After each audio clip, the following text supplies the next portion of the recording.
Oke, cek. Baik, bismillahirrahmanirrahim. Assalamualaikum warahmatullahi wabarakatuh. Waalaikumsalam warahmatullahi wabarakatuh. Selamat malam, Mbak Miosi. Gimana kabarnya? Alhamdulillah baik. Alhamdulillah, Masya Allah. Baik, Alhamdulillah teman-teman. Ya, pada kesempatan di malam hari ini, kita masih diberikan nikmat sehat walafiat, nikmat iman, dan nikmat Islam oleh Allah Subhanahu wa Ta'ala, sehingga kita bisa berkumpul lagi dalam rangkaian acara Parade Seminar untuk Negeri Palestina. Baik, Alhamdulillah teman-teman, di malam hari ini kita sudah kedatangan pemateri yang luar biasa, yaitu Mbak Miosi Arifiansah, ya, atau dengan nama asli Mbak Miosi Margi Utami. Beliau ini adalah seorang penulis yang sudah berhasil menerbitkan, ya, puluhan buku, ya Mbak, kalau nggak salah, apa udah ratusan sekarang Mbak? Puluhan, Oh, masih masih puluhan. masih puluhan buku, karena seingat aku di tahun 2020 tuh udah di atas 50 buku, ya. Mungkin Iya, sekarang betul. sekarang udah nyampe ratusan gitu kan. Oke, ternyata masih masih di puluhan teman-teman, Masih puluhan puluhan, buku Mbak. yang udah dicetak dan masuk Gramedia sebagian besar, dan sudah menulis ratusan artikel yang sudah masuk ke dalam media-media nasional, teman-teman, sebagai seorang konten konten writer juga, ya Mbak, ya, hitungannya Betul. di website-website, di media-media nasional. Nah, ini Mbak Miosi juga salah seorang teman lama, sahabat lama, sekaligus mentor Betul. saya dalam Mm-mm. dunia pengembangan diri, salah satunya dalam dunia menulis buku, meskipun sampai saat ini ide-ide dalam menulis buku saya belum terrealisasi, ya. Mudah-mudahan dengan saya menyelenggarakan event ini, ngundang Mbak Miasi, insya Allah dapat inspirasi lagi, dapat semangat lagi untuk meneruskan ide-ide tulisan saya, yang insya Allah mudah-mudahan bisa segera terlahir gitu, ya. Jadi buku fisik yang Amin. dicetak bisa masuk ke toko buku Gramedia gitu, target saya insya Allah. Baik teman-teman, kita nggak perlu panjang kali lebar lagi. Untuk mengefisiensikan waktu, marilah kita sambut dengan tepuk tangan online yang meriah Mbak Miosi Arifiansyah. Waktu dan tempat kami persilahkan. Terima kasih, Master Al. Assalamualaikum warahmatullahi wabarakatuh. Selamat malam, teman-teman. Bagaimana kabarnya? Semoga sehat selalu ya dimanapun teman-teman berada. Jangan lupa untuk mendoakan yang terbaik untuk saudara-saudara kita yang ada di Palestina. Oke, malam ini saya diberikan amanah oleh Master Al, sahabat lama saya, seperti yang beliau katakan tadi, untuk sedikit sharing mengenai dunia literasi atau dunia penulisan. Tentu saja yang relate dengan kondisi saat ini, yaitu mengenai peluang menulis di era digital untuk beragam tujuan, baik tujuan komersil maupun non-komersil. Sebagaimana tadi udah di-spill tipis-tipis ya, profesi saya saat ini adalah sebagai content writer, kemudian juga penulis buku dan editor lepas, kemudian domisili saat ini di Manado, mengikuti suami bertugas. Oke, teman-teman bisa melihat beberapa karya saya, baik berupa buku fisik maupun artikel. Oke, langsung saja. Selanjutnya, nah, membahas mengenai penulis di era digital ini adalah topik yang sangat menarik ya, mengingat saat ini platform sudah makin luas. Jika dulu platform menulis mungkin hanya media cetak dan itu pun harus melalui proses yang sangat lama dan panjang, maka saat ini sudah lebih bebas. Atau jika boleh dikatakan malah sangat-sangat bebas ya, tanpa batas malah kayak gitu. Jadi kesempatan menulis di era digital ini terbuka sangat lebar. Siapapun bisa menulis, beda dengan dulu. Siapapun yang mau bisa menjadi penulis di platform manapun, mulai dari Instagram atau status WA atau apapun. Siapapun bisa menulis dimanapun dan kapanpun. Sangat berbeda 180 derajat dengan belasan atau bahkan puluhan tahun yang lalu. Dan hal tersebut disupport dengan informasi yang melimpah ruah. Sekarang hanya tinggal bermodalkan googling itu udah bisa mengetahui dunia. Kemudian platform online juga makin bertambah seperti yang sudah saya sampaikan sebelumnya. Teman-teman bisa milih, bisa menulis di blog atau di Instagram atau di Facebook. Terserah teman-teman sesuai dengan keyakinan masing-masing. Nah, kalau dilihat dari sisi itu, tentu saja hal tersebut merupakan keuntungan. Karena kita nggak dibatasi dengan platform tertentu. Tapi jangan lupa, kemudahan itu juga memiliki tantangannya masing-masing. Gitu. Jika dulu, meskipun rada sulit, tapi kualitas tulisan yang dihasilkan oleh penulis itu cenderung lebih berat dalam tanda kutip atau lebih berbobot karena prosesnya juga panjang. Jadi benar-benar ibarat buah itu benar-benar saripatinya benar-benar diambil yang terbaik. Tapi kalau sekarang dengan adanya kemudahan informasi itu bisa bisa bias, bisa salah juga gitu dalam pengambilan sumber-sumber penulisan. Makanya itu sebagai penulis kita juga harus waspada. Boleh selanjutnya? Oke, tantangannya itu, nah ini sudah saya tulis di sini ya. Jadi tantangan nulis di era digital seperti sekarang ini itu berpotensi mudah terdistraksi. Mudah terdistraksi maksudnya kita pengen jadi blogger, pengen jadi penulis buku, atau pengen ikut lomba, pengen ini, pengen itu, pengen dari A sampai Z, sampai akhirnya kita nggak nulis-nulis gitu karena saking bingungnya. Kenapa kok mudah terdistraksi? Karena peluang memang sebegitu banyaknya, beda sama zaman dulu. Kalau zaman dulu kan paling menulis terbatas hanya di media tertentu kan. Kalau sekarang seperti yang udah saya sebut tadi, ada banyak media gitu. Ada banyak jalan, sehingga kita bingung ini pengen jalan yang mana ya, pengen jalan A, apa B, apa C, ngelihat temen kok berhasil melalui jalan A pengen, lihat temen berhasil di B pengen gitu, sehingga kita malah nggak jalan-jalan gitu. Kalau misal terjebak itu bisa nggak jalan-jalan. Kemudian berikutnya adalah FOMO, mungkin teman-teman udah tahu ya istilah ini ya.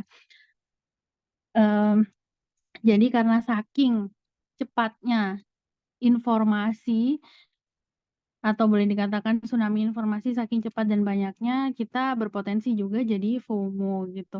Nggak buka Google atau nggak buka HP aja udah berasa jadi orang paling tertinggal sedunia gitu loh. Nah, itu bisa membuat tulisan kita nggak kelar-kelar karena kita jadi scroll terus akhirnya biar nggak FOMO gitu, ya nggak sih? Kemudian berikutnya berpotensi juga kehilangan jati diri. Karena sebenarnya kita tuh nggak tahu mau ngapain, pengen ada temen fokus di blog pengen jadi blogger, ada teman fokus nge-podcast pengen ikut juga gitu. Jadi kita jadi kehilangan jati diri gitu loh. Jadi kita ini mau kemana ya gitu.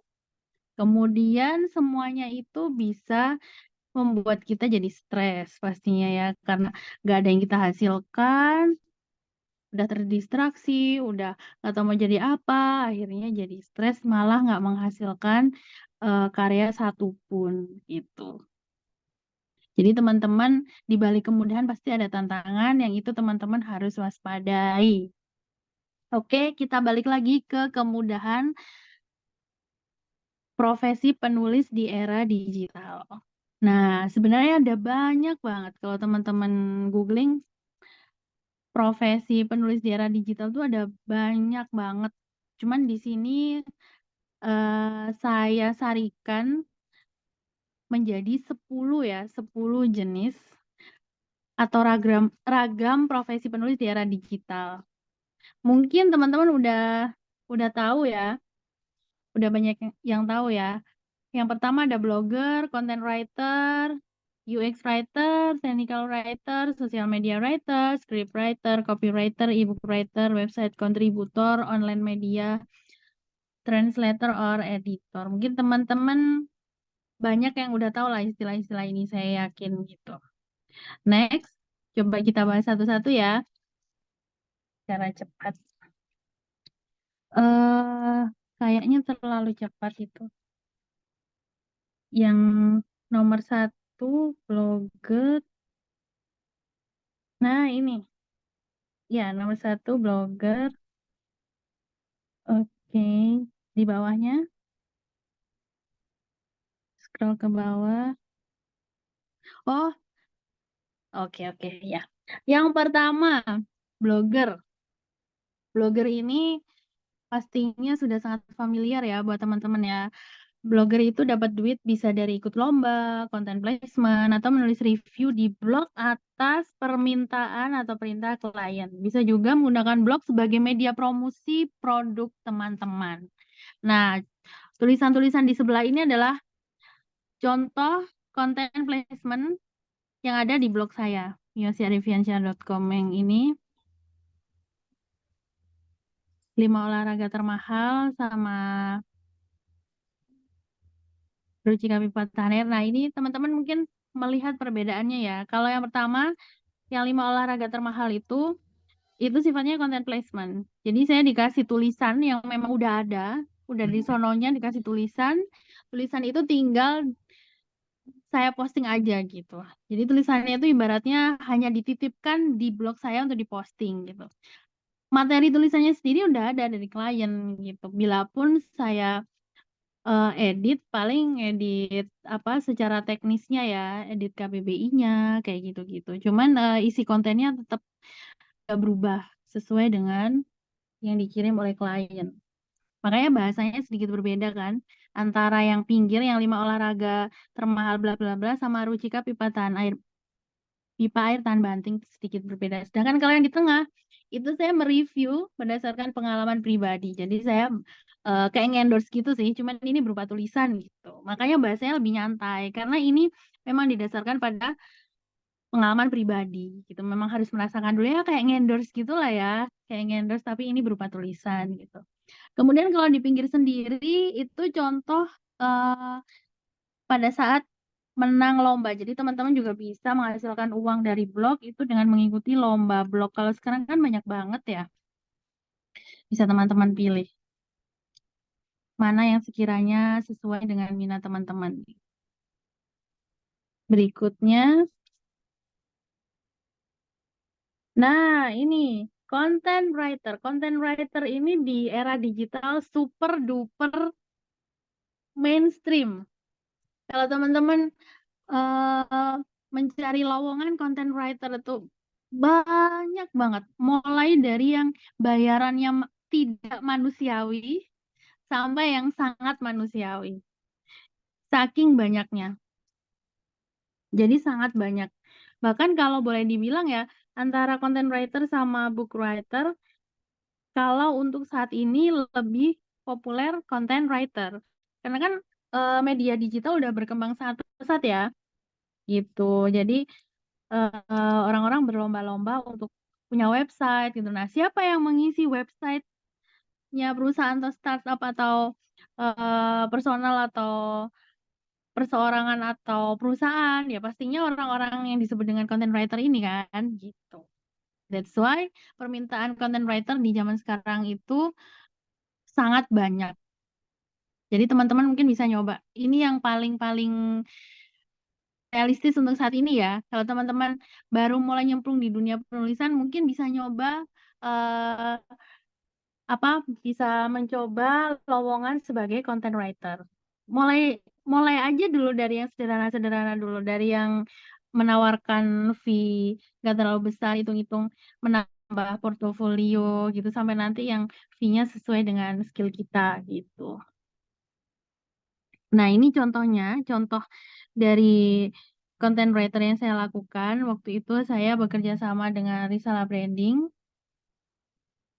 mengisi bersama dengan teman-teman penulis yang lain yang ada di foto ini, mengisi untuk website Lumoshop. Gitu. Konten yang ditulis bukan semata-mata jualan. Karena beda. Ini content writing bukan copywriting ya. Kalau copywriting kan memang ada unsur jualannya ya. Kalau content writing nomor satu harus ada unsur edukasi atau informasi gitu. Jadi di websitenya itu ada kayak tips-tips, ada gini, ada informasi-informasi yang sifatnya mengedukasi, bukan hanya jualan gitu. Oke, next. Ada blogger, ada content writer, kemudian ada UX writer. Nah, UX writer ini mungkin masih belum terlalu familiar secara bahasa, tapi kalau secara apa ya? Secara pengalaman mungkin sebenarnya sudah familiar gitu loh. Tapi kalau secara bahasa mungkin masih banyak yang belum terlalu familiar. Apa UX writer? UX writer sebagaimana yang udah tertulis di situ adalah user experience writer atau menerjemahkan pengalaman pengguna dalam bahasa tulisan. Misal, contoh sepele kalau di HP gitu biasanya ada notifikasi kan, entah itu WA atau apa, biasanya ada notifikasinya kan. Terus tertulis Anda memiliki pesan baru dari teman atau siapa gitu. Nah, yang menulis kata-kata Anda memiliki pesan baru dari, kenapa kok tulisannya Anda memiliki pesan baru? Nah, itu yang membahasakan itu siapa ya? Ini UX writer ini gitu. Atau kalau misal ini yang poin 2 ya, atau yang sifatnya tombol-tombol. Biasanya ada tombol daftar gratis untuk mendaftar akun baru, ya kan? Biasanya di email atau di apa, atau untuk mendeteksi kesalahan. Mohon maaf, kata sandi yang Anda masukkan salah. Silakan coba lagi. Nah, kenapa kata-katanya itu gitu kan ya? Kenapa kok nggak kata-kata hello gue kayak kenapa kok mohon maaf kata sandi yang Anda masukkan salah. Nah, yang membuat kata-kata itu ya UX writer itu gitu. Terus ada yang sifatnya instruksi, misal klik 3 kali untuk memperbesar gambar. Atau ada yang sifatnya petunjuk, geser ke bawah untuk melihat lebih banyak hasil. Bahasanya emang rada-rada kaku tapi informatif gitu. Bukan bahasa-bahasa yang kayak gue lo, enggak. Kayak gitu sih. Jadi bahasanya memang bahasa-bahasa tutorial gitu. Next.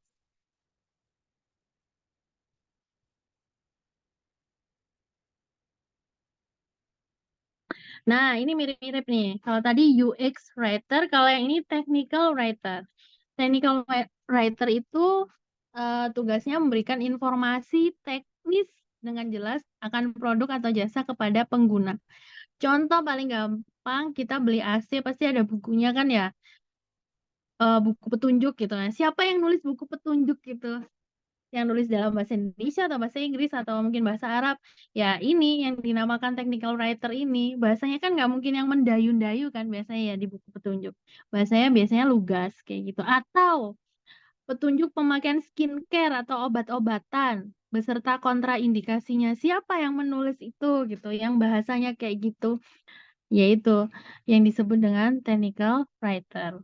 Atau kalau di HP misalnya tutorial penggunaan aplikasi. Nah, yang menulis kayak gitu siapa ya? Itu yang dinamakan technical writer. Itu. Langsung ya, lanjut ya. Berikutnya nomor 4 ada copywriter. Saya yakin copywriter ini sudah sangat familiar buat teman-teman yang berkecimpung di dunia penulisan. Copywriter adalah penulis iklan di ragam media, tidak terkecuali media digital. Nah, contohnya kayak gini. Inti dari copywriting itu kita jualan produk kan, tapi jualannya yang soft selling gitu, nggak semata-mata menodong, ayo kamu beli ini ya, kalau enggak nanti nggak kayak gitu. Tapi apa namanya jualan yang nggak berasa seperti jualan gitu. Orang lain itu ditawarkan tapi nggak berasa ditodong gitu. Contohnya seperti yang udah tertera di sini ya. Ini saya sedang jualan buku saya sendiri, judulnya Catatan Hidup Orang Biasa. Nah, yang saya tulis di Instagram tuh yang sebelah kiri, kayak gini. Pernah nggak sih kita merasa bla bla bla gini? Kemudian yang saya tulis di blognya seperti ini. Jadi nggak ujuk-ujuk nih beli gitu, enggak kan gitu. Jadi di awal pasti harus ada ininya, harus ada pembukanya dulu. Oke, next.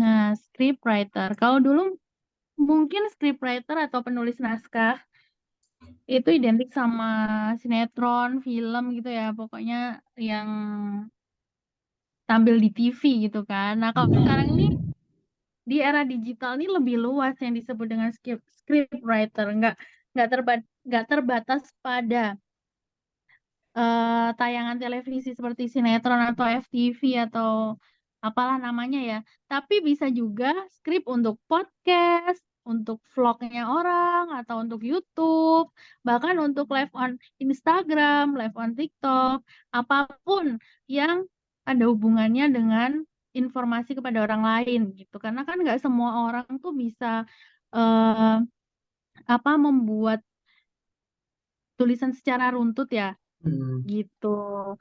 Ada orang yang bisa ngomong tapi dia nggak bisa membuat informasi secara runtut. Nah, di sisi lain ada orang yang bisa menulis informasi secara runtut tapi mungkin kurang berani ngomong. iya. Itu mereka bisa bekerja sama, yang satunya jadi scriptwriter, yang satunya menyampaikan secara lisan. Oke, next. Nah, ini teman-teman mungkin udah ini ya, mungkin udah familiar juga ya, e-book writer. Mirip-mirip dengan book writer sih, cuman kalau ini sifatnya adalah elektronik, buku elektronik. Jadi bukunya memang nggak ada secara fisik, tapi eh, bisa dinikmati, bisa tetap dinikmati melalui aplikasi yang ada di Google Play. Misalnya Gramedia Digital, nih contohnya. Contoh buku yang bisa dinikmati di Gramedia Digital ya, buku saya Hartamu Hartaku tuh terbitan Gramedia sama Tanpa Mu Kami Bukan Apa-apa. Kemudian contohnya sebelah sini ada di Google Play, itu bisa didapat di Google Play. Gitu. Memang secara fisik nggak ada, cuman dia bisa tetap dinikmati melalui handphone. Tentu saja ini sangat menguntungkan untuk teman-teman yang mobilitasnya tinggi atau yang pindah-pindah. Ini sangat saya rasakan daripada bolak-balik pindahan plus buku-buku yang segambreng, ya udah nggak usah beli buku fisik aja, beli beli aja buku buku elektronik gitu, nggak perlu mikirin pindah-pindah atau segala macam gitu. Next.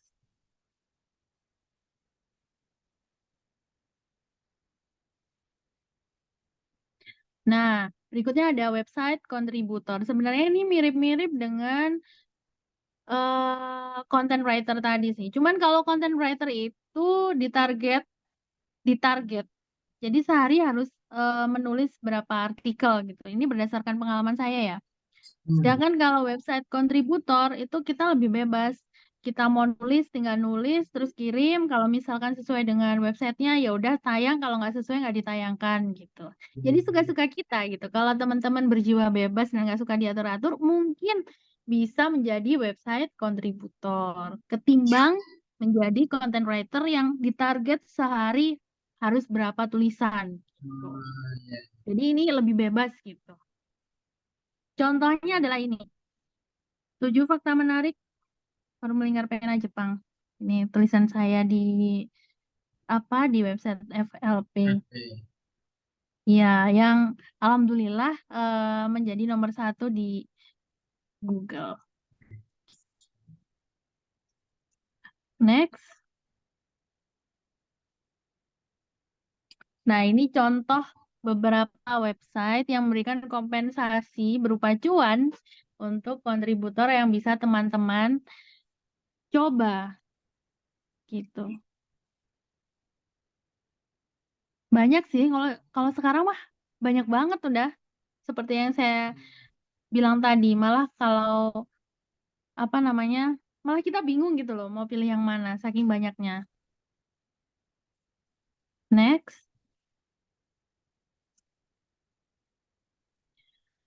Oke, berikutnya social media writer. Sebenarnya istilahnya tuh mirip-mirip ya. Iya, iya. Istilahnya tuh mirip-mirip, cuman ini tuh lebih ke kayak ini adminnya Instagram, adminnya sosial media, entah itu sosial medianya perusahaan atau sosial medianya organisasi gitu. Hmm, Kalau dari pengalaman saya, ini saya langsung spill di sini. Misal, ini pada saat saya jadi timnya tim media sosial di FLP Jepang, itu waktu itu saya bagian menulis caption. Ini oke. salah satu contoh tugasnya ya. Kayak gitu, sebagaimana yang teman-teman bisa baca di situ. Menulis caption, kemudian kalau yang di ini, yang sekarang di Manado, ini sebelah kanan sendiri, itu juga menulis caption. Hmm, Contohnya gitu. Sebenarnya nggak terbatas, jangan dulu. Sebenarnya nggak terbatas hanya menulis caption ya, tapi juga hmm. bikin reels, atau Oh bikin, ya. ya kayak gitulah. Pokoknya mengelola media sosial, entah itu organisasi atau perusahaan. Nah, yang penting bikin Dan gimana konten di sosial media perusahaan tersebut jadi menarik gitu ya untuk follower-followernya ya Mbak Mio ya. betul, betul. Kalau yang sekarang, aduh nggak ada contohnya ya. Kalau yang baru aja saya buat itu di Instagram Pipe Bisulut tentang Hari Pahlawan. Coba saya kirim. Bisa dicek deh. Ini di ppb_sulut. Kan sekarang Hari Pahlawan ya. Nah itu Ya, contohnya betul. itu. Oke. Next. Nah,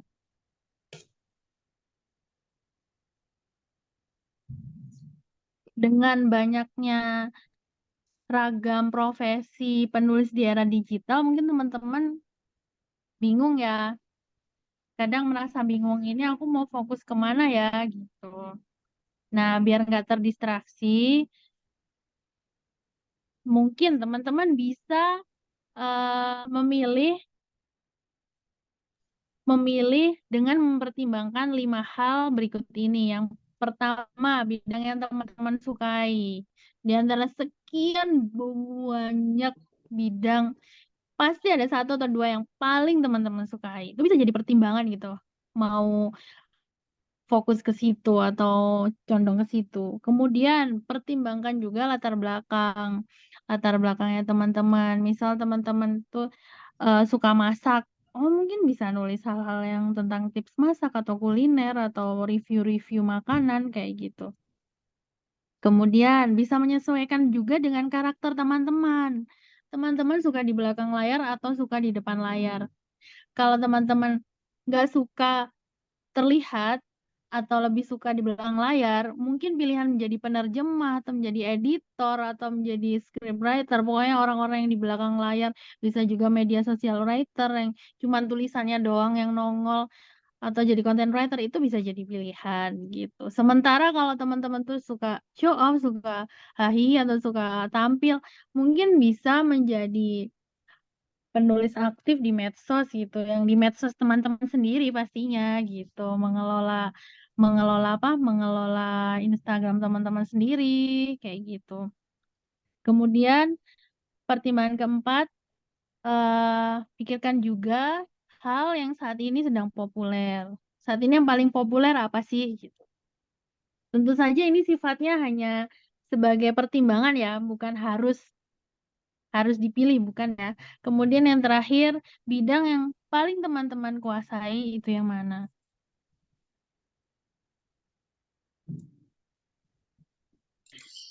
Oke. Nah, ini jangan lupa nih, kita tak mungkin bisa mendapatkan segalanya. Kita tak mungkin bisa mendapatkan semuanya. Segera pilih atau kehilangan Semuanya. semuanya. Kalau lebih suka yang sepi, mungkin bisa jadi content writer. Karena content writer tidak menuntut kita harus show off, harus pamer tulisan, harus promosi tulisan, enggak. Yang penting sehari harus setor 5 tulisan dengan kualitas yang bagus. Udah itu aja tuntutannya. Ini sangat cocok untuk teman-teman yang nggak terlalu suka tampil di depan. Dan sangat tidak cocok untuk teman-teman yang suka tampil di depan. Karena Iya, memang yang dibutuhkan cuma tulisannya gitu. Orangnya nggak bukan perlu tahu, orangnya ya. nggak perlu bukan orangnya. Betul, betul, betul. Jadi mungkin bakal tekanan batin kalau teman-teman Hmm, sukanya sukanya tampil gitu. oke. Oke, next. Sini apa Ya, ke atas yang ini Mbak? yang mana? Lanjutkan ya. Oh, yang ini ya. Kayaknya Nah, ada ini. yang Nah, sebelum. Oh ya, benar. Dari mana sih dapat proyek menulis gitu? Banyak sekali yang nanya. Kalau untuk pemula itu kira-kira dapat proyek menulisnya dari mana? Sebenarnya banyak banget loh zaman sekarang. Beneran, serius. Dibandingkan sama belasan tahun yang lalu. Kalau belasan tahun yang lalu itu pertanyaannya adalah ini dapat kerja di mana ya? Di mana ya bisa dapat proyek menulis ya? Di mana bisa mencari dan mendapatkan proyek menulis itu belasan tahun yang lalu. Sedangkan kalau sekarang itu pertanyaannya malah ini yang mana ya yang aku pilih, yang akan aku fokuskan gitu. saking banyaknya Pokoknya ya beda Mbak ya. banget. Pokoknya banyak banget, Wes. Banyak banget. Duh, melimpah ruah ya Allah, bener-bener. Teman-teman bisa googling atau browsing, teman-teman juga bisa mendapatkan lowongan kerja di media sosial, di Instagram aja. Nggak usah media sosial semuanya ya. Instagram aja tuh banyak lowongan menulis. Mulai dari yang manusiawi, seperti yang tadi saya katakan, sampai yang nggak manusiawi. Ada semuanya. Iya. Terus lowongan juga bisa dari teman, teman komunitas, bisa juga tuh saya sering dapat dari teman-teman di komunitas yang saya ikuti. Kemudian dari situs-situs freelancer, cuman harus hati-hati sih, karena kadang apa penawarannya rada nggak manusiawi gitu. Jadi harus rada hati-hati kalau yang ini. Hmm. Terus bisa juga dengan mengajukan diri. Langsung menawarkan ke penerbitnya atau ke perusahaan tertentu. Kan pasti setiap perusahaan yang punya website pasti butuh penulis kan ya. Tuh, pasti butuh penulis untuk ngisi websitenya itu kan. Hmm. Teman-teman bisa langsung mengajukan diri. Intinya ada banyak jalan sih. Gitu. Mungkin itu saja ya yang bisa saya sharingkan. Oke, terima kasih Mbak Mio. Mungkin aku mau tanya-tanya juga nih Mbak Mio ya terkait dunia Mm-mm. penulisan ini karena sejujurnya sudah sejak lama aku punya salah satu impian tuh ingin menjadi seorang penulis. Ya minimal Ya, seumur hidup masa satu buku nggak terbit gitu kan. Karena bukannya udah jadi penulis. penulis di sosial media mungkin udah maksudku lebih ke penulis yang ada bentuk fisiknya gitu loh Mbak yang Oh iya lebih iya iya iya. ke Iya. ya ada karya tulis tersendiri yang memang bisa dianggap sebagai suatu karya yang Mm-mm. komersil dan tersebar luas. Seperti itu sih impiannya Iya iya minimal iya. seumur hidup minimal satu lah yang insya Allah dari satu buku itu menjadi legasi aku selama hidup di dunia gitu kan karena kan salah Mm-mm. satu apa ya bisa dibilang salah satu amal jariah yang tidak akan terputuskan salah satunya ilmu ya Mbak ya dengan kita menulis meskipun Betul. kita udah meninggal insya Allah kalau buku kita bermanfaat untuk banyak orang amal jariahnya juga masih masih ada gitu kan masih ngalir. Mm-mm. Insya Allah mudah-mudahan. Nah yang ingin aku tanyakan Mbak ya, ya ini kan banyak peluang ya Masya Allah banget Betul. benar-benar luar biasa banyak peluang untuk di profesi menulis ini aja yang disebutin ada 10 belum lagi yang nggak kesebut belum lagi Iya. yang nggak kesebut Ya gitu ya meskipun 10 ini secara umum ya. ya secara umum ya betul betul, betul. Ah, Nah, Nah, kalau aku ingin nanya gini, Mbak. Kayak seperti tadi Mbak Miosi sampaikan bahwa tipsnya adalah kita lihat juga background dan latar belakang kita, pengennya tuh eh, nulis apa gitu ya. Terus Hmm, arahnya kemana. Nah, untuk mungkin betul. teman-teman yang benar-benar baru pengen mulai banget gitu, baru pengen belum punya pengalaman ingin menulis. Nah, itu untuk menentukannya itu gimana Mbak tipsnya untuk menentukan, oh, aku pengen ya kayaknya jadi penulis ini aja gitu atau akan coba-coba dulu atau gimana? Oh iya iya, iya. Sebenarnya ada dua cara secara umum sih. Yang Hmm. pertama, lihat peluang yang sekarang ada. Misal, oh sekarang lagi lomba ini, ya udah kan poinnya adalah mencari pengalaman kan ya. Oh Jadi ya. sabet aja yang di depan mata gitu. Itu cara yang pertama ya. Hmm. Karena poinnya adalah mencari pengalaman gitu kan, biar Hmm. portofolionya nggak nol-nol banget gitu. Terserah Betul. mau hasilnya kalah atau enggak, mau gimana, yang penting pengalaman menulisnya ada gitu kan. Terus nanti ada lowongan menulis, coba aja dulu, coba gitu. Itu yang pertama ya. Jadi generalis gitu, dicobain semua, dicobain pokoknya peluang yang ada di depan mata udah disamber semuanya gitu. Tapi memang itu tantangannya adalah butuh tenaga ekstra gitu. Terlebih jika kita punya kerjaan di luar menulis gitu. Misal Hmm. kerjaan utama kita sebagai karyawan atau mahasiswa atau mungkin apalah gitu. Kita butuh tenaga ekstra untuk mengerjakan itu semua gitu. Itu cara pertama. Jadi sambar apapun yang di depan mata, nanti di tengah jalan pasti akan ketahuan kok kita lebih nyaman yang mana gitu.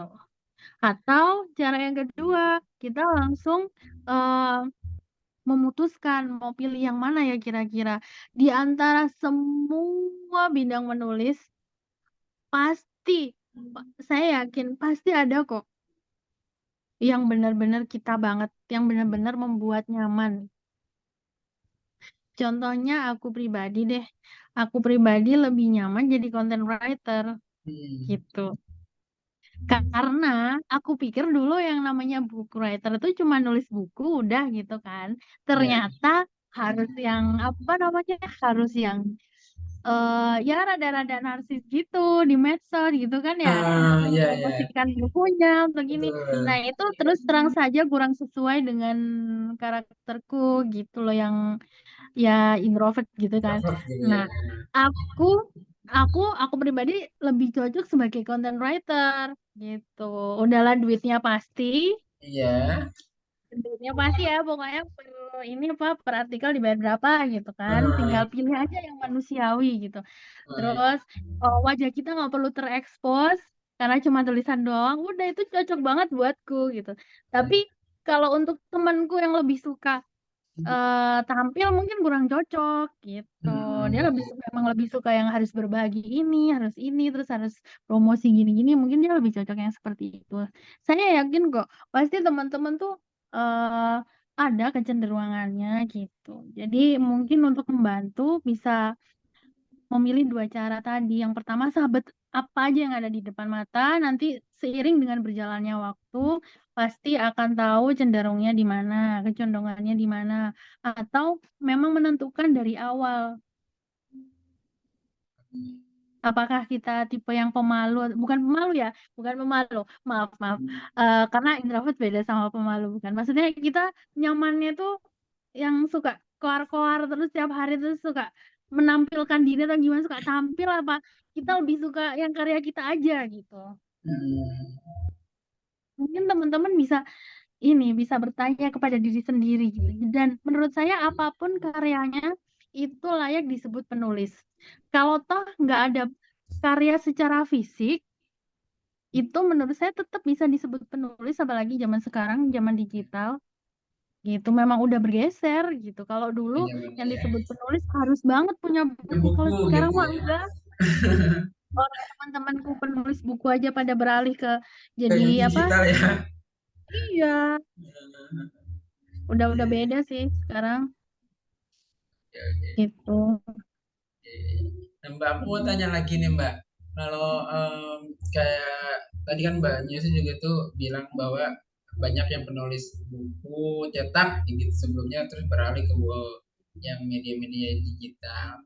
Nah, aku Hmm. penasaran kalau misalkan zaman sekarang itu ketika ingin menjadi seorang penulis gitu ya, misal satu naskah kita ingin terbitkan ke buku cetak gitu, apakah lebih maksudnya gimana ya? Apakah lebih mudah naskah itu terbit di buku cetak ataukah lebih mudah terbit di sebagai e-book digital meskipun itu di platform kayak platform di Gramedia online gitu kan. Misal katakan aja Hmm. penerbitnya Gramedia, kita ngasih naskah gitu. Akan lebih Hmm. ketat mana gitu seleksinya untuk dicetak sama yang untuk di digital gitu deh. Kalau dari sisi pembaca ya, jujur aja ya. Kalau Hmm. dari sisi pembaca, jujur aja, semuanya menantang sih. Hmm. Terlebih, terlebih di Indonesia ini minat bacanya kan sangat rendah ya. Dulu Hmm. aja belum ada platform TikTok atau yang video-video gitu aja. Iya. Peminat buku aja sedikit, apalagi sekarang makin sedikit banget gitu. Jujur aja Betul. gitu. Makanya banyak teman-teman yang pada akhirnya udah nggak nulis buku lagi, lebih suka bikin-bikin apa namanya Konten. ngevlog kayak gitu-gitu. Cuman bukan berarti bukan berarti nggak ada harapan sih. Masih tetap Hmm. ada harapan kok. Cuman memang ya sedikit lebih menantang lagi gitu loh. Hmm. Eh Kalau menurutku sih lebih mudah untuk diterbitkan itu dalam platform digital. Karena Hmm. sekarang ini udah ada banyak banget kan pilihan gitu. Hmm.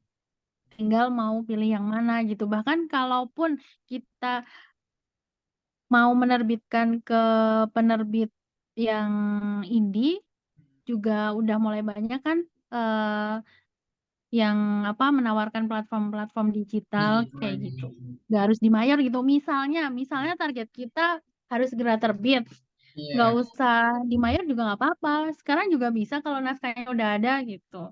Ada Hmm. banyak kok sekarang itu. Ada banyak banget. Tinggal di Instagram tuh ada banyak penawaran terbit cepat bla bla bla gini gitu. Masalah Hmm. kualitas sih memang nanti dulu ya gitu. Cuman kalau urusannya biar cepet terbit, Hmm. prosesnya itu ada banyak banget gitu. Sedangkan kalau yang untuk terbit secara fisik, sekarang memang gimana ya, memang lebih menantang lagi gitu. Terlebih Hmm. udah banyak buku-buku, udah banyak apa namanya toko buku yang ditutup kan, Dulu di karya Mbak ya betul. Hmm. iya kan ya, yang Iya. udah puluhan tahun berdiri, terus tiba-tiba oh, nanti akhir tahun 2023 mungkin udah tahu ya Iya maksud saya. iya. Maksud saya yang Hmm. penerbit buku udah lama berdiri Hmm. udah puluhan tahun, tiba-tiba 2023 akhir nanti tutup Tutup. selama-lamanya gitu. Jadi memang kenyataannya kayak gitu sih. Iya Memang itu. sekarang udah bergeser ke digital gitu. Berarti mau Udah nggak mau bergeser ke gitu digital. ya. Iya benar, mau nggak mau harus beradaptasi kita. Udah bergeser ke digital dan udah bergeser ke video pula, Oh iya betul. ya kan? Iya betul Mbak. Gitu. Iya, iya. Iya, oke. Nah terus Jadi juga. sekarang kalau tak lihat-lihat, Heeh. eh, kalau tak lihat-lihat itu kayak yang lebih disukai yang video-video Heeh. video-video animasi yang pakai Canva itu aku juga nyoba Heeh. itu sih. Terus ada kata-kata quote-quote-nya kayak gitu yang kata-katanya singkat-singkat aja, yang ringan-ringan gitu. Hmm. Gitu sih. Oke, Iya oke. kan ya? Iya betul Mbak, itu juga peluang baru ya Mbak ya. Heeh. Padahal ya, aku nambahin sedikit Nah, lagi, aku jadi ingat. Padahal kalau kita mau kalau kita mau mendapatkan informasi yang lebih deep, lebih hmm, banyak gitu ya, benar-benar lebih detail, itu sebenarnya tetap harus baca tulisan hmm, panjang. hmm, Nggak bisa kalau cuman baca tulisan singkat-singkat yang ada di, kan kalau di TikTok biasanya ada tulisan singkat-singkat terus plus video-video gitu kan yang ya betul. ala-ala ini. Itu sebenarnya nggak bisa kalau untuk Informasi ya, belajar secara untuk belajar ya. beneran nggak bisa gitu. Hmm. Tantangan tersendiri sih ya. Iya betul Mbak. Oke. Nah, terus kalau misalkan di era digital ini kan lagi hype banget terkait AI ini Mbak. Ya, terus Hmm. bahkan ya AI pun udah bisa nulis sekarang Mbak, gitu kan. Iya, Aduh, buat kayak bikin betul. konten aja 3 ketik, tolong buatkan saya konten tentang mental health. Script buat Hmm. IG, keluar tuh scriptnya, Hmm. copy paste, Hmm. Hmm. selesai posting gitu kan. Ya udah, itu satu Iya, iya.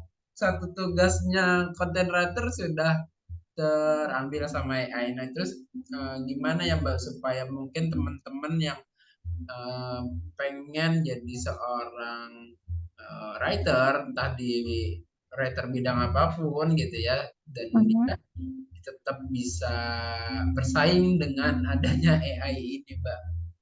Hmm. Hmm. Memang sih nggak bisa dipungkiri ya, dengan adanya AI itu semacam ancaman dalam tanda kutip ya. Cuman tetap hasil akhirnya itu tetap kok ada bedanya antara yang ditulis dengan mesin sama dengan yang ditulis oleh manusia. Pasti ada Manusia. bedanya. Sentuhan emosi itu nggak Tingkat bisa emosinya ya. tergantikan. Tuh. Sentuhan sentuhan emosi itu benar-benar nggak bisa tergantikan oleh mesin.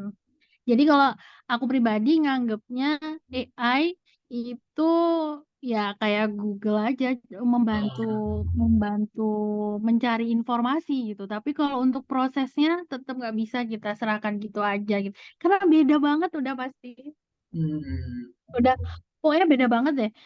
Kelihatan kok, oh ini nulisnya kok kaku gini ya kalau bahasanya kita baca kaku ya tulisan. Mbak ya.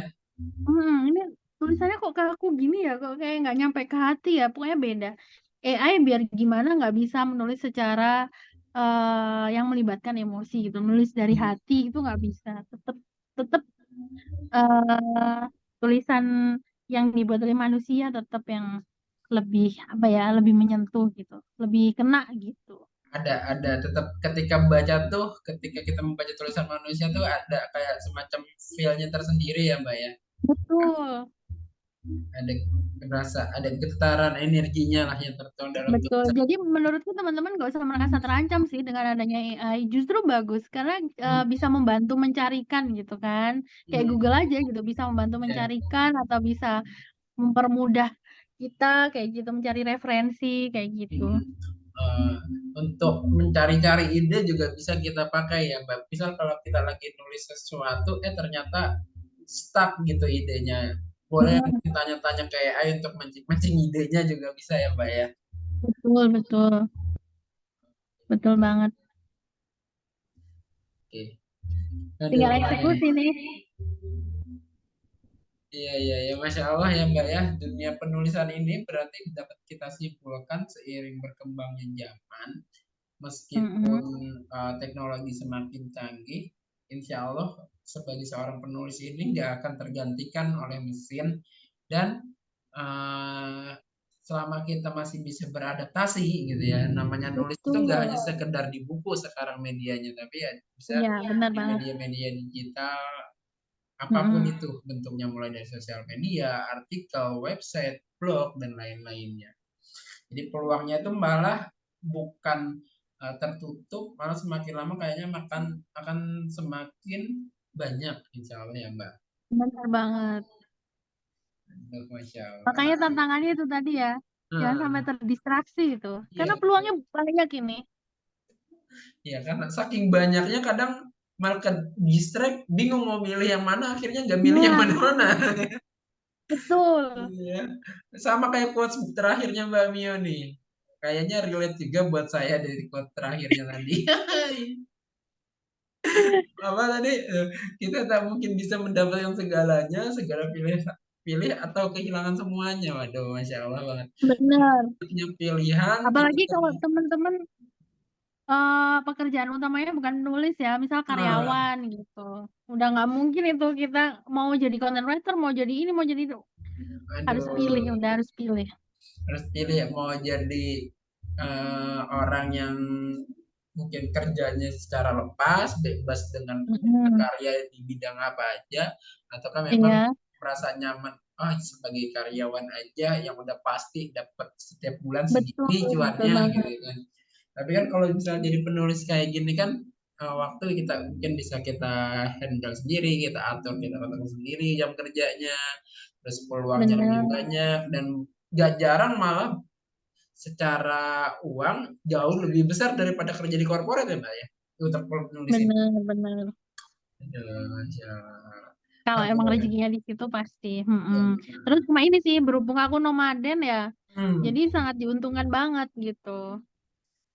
Iya betul betul betul. Perlu bikin surat resign lah atau apa ya udah suami pilih ya udah bikin aja gitu. Aduh, Masya Allah. Iya, ya, kebetulan karena Mbak Yosi kan sering pindah-pindah tempat dan alhamdulillah punya skill menulis dan bisa memanfaatkan skill menulisnya untuk menjadi seorang ibu rumah tangga yang berdaya dan berkarya. Guys, Masya Allah. Amin. Amin, amin, ya Rabbal alamin. Baik teman-teman, alhamdulillah sharing kita pada malam hari ini ya sudah selesai ya mungkin Mbak Mio ya. Masya Allah, Ya, Alhamdulillah. oke. Dengan begitu banyaknya pengalaman Mbak Mio di dunia penulisan, dengan begitu banyaknya karya-karya yang sudah Mbak Mio terbitkan, itu satu pertanyaan terakhir saya nih Mbak Mio. Ya, kalau diingat jadi flashback kita di tahun-tahun berapa 2015 2016-an kan awal Hmm, aku kenal Mbak Mio ini dari grup hmm, WhatsApp mentoring menulis ya Mbak ya. betul. Kalau nggak salah itu dari situ. Terus pertanyaan terakhir saya, apakah Mbak Mio dalam waktu dekat ini akan membuka kesempatan peluang untuk menjadi mentor teman-teman yang mungkin ya menonton video atau mengikuti seminar pada hari ini untuk menjadi mentor Mbak yang pengen jadi nulis nih, pengen deh dimentorin Mbak Mio. Nah, Mbak Mio membuka peluang untuk itu nggak untuk teman-teman? Pengen sih sebenarnya. Cuman aku tuh pengennya nggak yang sekedar Hmm, memberikan teori kayak gitu. Jadi betul. insya Allah ditunggu aja deh gitu. Oke, oke, oke, Masya Allah. Moga-moga dan didoakan ya. Ya, amin, amin, amin ya Robbal Alamin. Ya, mudah-mudahan aku juga jujur pengen pengen banyak belajar lagi sama Mbak Mio ya Mm-mm. kayak kayak dulu. Siap, Nah, siap. karena ya itu salah satu impian aku ingin menjadi seorang penulis yang bisa nerbitin buku. Terutama khususnya memang Mm-mm. lagi-lagi pengen sih buku cetak gitu supaya ada bentuk fisiknya. Iya, iya, iya. Gitu kan. Tetap ya, benar-benar. Orang kesekian yang bilang gitu loh, benar. Kayak Orang kalau kesekian yang bilang harus ada fisiknya gitu ya. Tetap kayak ya. kalau kalau nggak Betul, betul. dicetak tuh kayak kayak gimana gitu kayak ada yang kurang gitu Benar, kan benar, benar. Paham, paham. rasanya gitu Mm-mm. kan. Jadi ada suatu pride tersendiri ketika kita punya buku Iya, cetak iya. dan Kayak masuk belum ke tentu toko. sebagai penulis gitu ya. Iya, apalagi ketika masuk ke toko buku Gramedia itu yang memang sudah sangat besar gitu kan. Wah, itu ada Mhm. kebanggaan tersendiri juga gitu, ada pride-nya tersendiri juga. Baik, terima kasih banyak Mbak Miosi untuk sharingnya pada malam hari ini. Semoga apapun yang di-share sama Mbak Miosi dapat bermanfaat untuk kita semua, dapat menjadi amal jariah Mbak Miosi juga di akhirat nanti. Amin, amin ya robbal alamin. Amin, Dan amin, juga amin ya Rabbal Alamin. untuk teman-teman ya yang menonton video webinar pada malam hari ini, aku nggak pernah bosan-bosan untuk ngingetin, silakan untuk teman-teman yang belum berdonasi bisa berikan donasi terbaiknya untuk saudara-saudari kita di Palestina dan kita juga doakan semoga saudara-saudari kita dapat cepat Merdeka. merdeka, Amin. terbebas dari jajahan bangsa Israel dan yang dunia yang saat ini mungkin sedang banyak kekacauan, semoga cepat terjadinya perdamaian. Amin, amin ya rabbal alamin. Jangan lupa Amin. segera donasi ke rekening Yayasan Peduli Hijrah Indonesia. Nomor rekeningnya ada di flyer yang setiap hari aku share di berbagai macam grup sosial media, di story WA, Instagram, dan lain-lainnya. Baik, terima kasih banyak Mbak Miyosi. Assalamualaikum, selamat malam. Makasih banyak juga ya. Mohon maaf lahir batin. Sama-sama Mbak Miyosi, mohon maaf lahir batin. Masya Aku Allah. izin live ya. Baik Mbak Mio. Salam untuk Taka dan suami ya Mbak Mio. Oke, salam juga ya untuk keluarga ya. Baik Mbak Mio.